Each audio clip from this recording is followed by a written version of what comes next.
আসসালামু আলাইকুম। Hello viewers, আলহামদুলিল্লাহ আমি ভালো আছি। আশা করছি আপনারা যে যেখানে আছেন সবাই সুস্থ এবং ভালো আছেন। তো শারমিস ডায়েরি ব্লগে নতুন আরও একটি ভিডিও নিয়ে আমি চলে আসলাম। আর এত সুন্দর সুন্দর মাটির জিনিস দেখে আর লোভ সামলাতে পারলাম না। যে কয়টা পেরেছি আমি আর আমার বড় ননদ কিনে নিয়েছি। তো আজকে হাটের দিন, বিকালে হাটে চলে এসেছিলাম, যার কারণে সব কিছু কেনাকাটা করে নিয়ে বাড়ি চলে যাব, কারণ বাড়িতে অনেক কাজ আছে সকালবেলা। তো বেশ কিছু জিনিস কিনেছি, আর বিশেষ করে ভাপা পিঠার সেই ছোট ছোট বাটিগুলো কিনেছি। তা আগের দিন বিকাল থেকে ভিডিওটা শুরু করেছি, আর আজকে হলো একদম ভোর 6টা, সাড়ে পাঁচটা 6টার মতো বাজে। তো আমার চাচি শাশুড়ি আমাকে অনেক সাহায্য করছে সব কিছুতেই।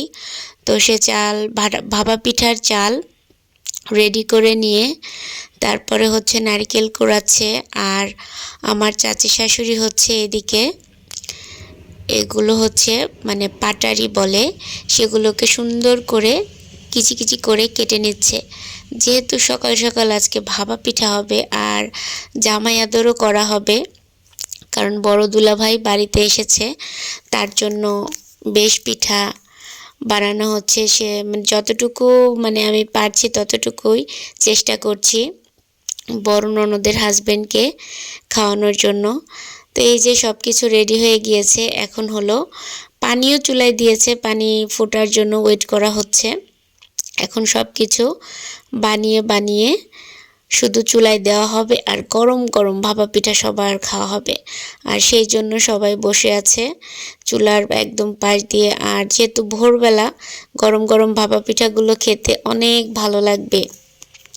তো এই যে পানি ফুটেছে কিনা বারবার দেখা হচ্ছে, আর শুধু অপেক্ষা করা হচ্ছে যে কতক্ষণে পানিটা ফুটবে। জোরে জোরে জাল দিয়ে দেওয়া হচ্ছে। তো এই যে এদিকে সুন্দর করে করে পিঠা বানিয়ে ফার্স্টে চালের গুঁড়িগুলি দেওয়া হচ্ছে, তারপর নারিকেল, তারপর আবার গুড়, তারপর আবার নারিকেল দিয়ে চালের গুঁড়ি দিয়ে সুন্দর করে ঢেকে দেওয়া হচ্ছে। প্রসেসিংগুলো এত সুন্দর।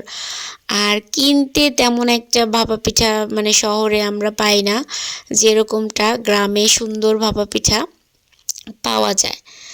তো যাক, এত সুন্দর করে ভাপা পিঠা বানানো হচ্ছে দেখে মনে হচ্ছে কি কাঁচা কাঁচা খেয়ে ফেলি।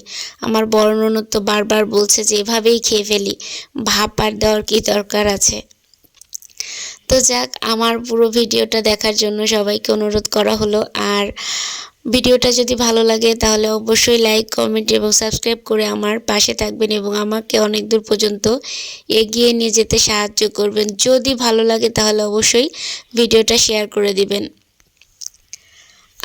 আর এই যে কত সুন্দর করে করে পিঠা বানিয়ে রাখা হচ্ছে, এখন শুধু ভাপ দেওয়ার পালা। আর আমরা সবাই বসে আছি। আমার বড় ননদ বেশি দিনের জন্য আসেনি, বেশ কয়েকটা অল্প দিনই জন্য এসেছে। তারপর ভাইয়া চলে এসেছে তাকে নেওয়ার জন্য।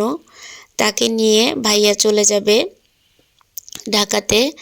তো ভাবলাম যে এর মধ্যেও আবার দাওয়াত পড়ছে, তার শ্বশুর বাড়ি যেহেতু এলাকাতেই অনেক দাওয়াত পড়ছে, সেই দাওয়াতগুলোও খাওয়া হচ্ছে। আবার এই আমাদের বাড়িতে তো টুকটাক আয়োজন করা হচ্ছে, যার কারণে শুধু পিঠাগুলোই ভাইকে খাওয়ানো হয়েছে। কারণ এত দাওয়াত পড়ছে যে বাহিরের দাওয়াত খাবে নাকি আমাদের বাড়িতে দাওয়াত খাবে। তো আমি তত একটা ঝামেলা বহন করিনি, বেশিরভাগ টাইম বাহিরেই দাওয়াত খাওয়া হয়েছে। আর আমাদের বাড়িতে পিঠা যতটুকু খাওয়ানো হয়েছে ভাইয়াকে, তো খাওয়ানো হচ্ছে। আর এই যে গরম গরম ভাপা পিঠা হয়ে গিয়েছে, দেখতে কত সুন্দর আর ইয়ামি লাগছে। তো আপা দাঁড়িয়ে আছে তার বরকে পিঠা দিবে জন্য, তারপর খেতে বসেছে। তো ভাইয়া পিঠাগুলো খেয়ে নাকি অনেক প্রশংসা করছে। তো শুনেই শান্তি হলো, কেউ খেয়ে যদি প্রশংসা করে কোনো কিছুর খুবই ভালো লাগে এবং শান্তি লাগে। আর এই যে চান্ডু ফান্ডু বাচ্চাগুলো বসে আছে, সবাই গরম গরম ভাপা পিঠা খাবে খাওয়ার জন্য। আর এরকম চুলার পাড়ে গরম গরম ভাপা পিঠা কার না ভালো লাগে? আপনাদের কার কার ভালো লাগে অবশ্যই কমেন্টে জানাবেন।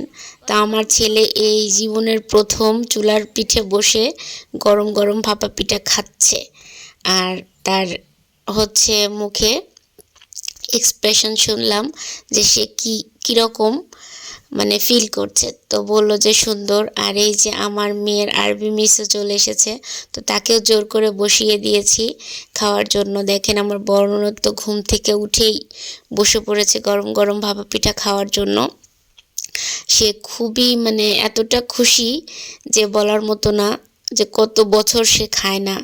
সে খুব ছোটবেলাকে মিস করছে, তার মামার বাড়ি মিস করছে। তো আজকের ভিডিওটা এ পর্যন্তই। আল্লাহ হাফেজ, টাটা।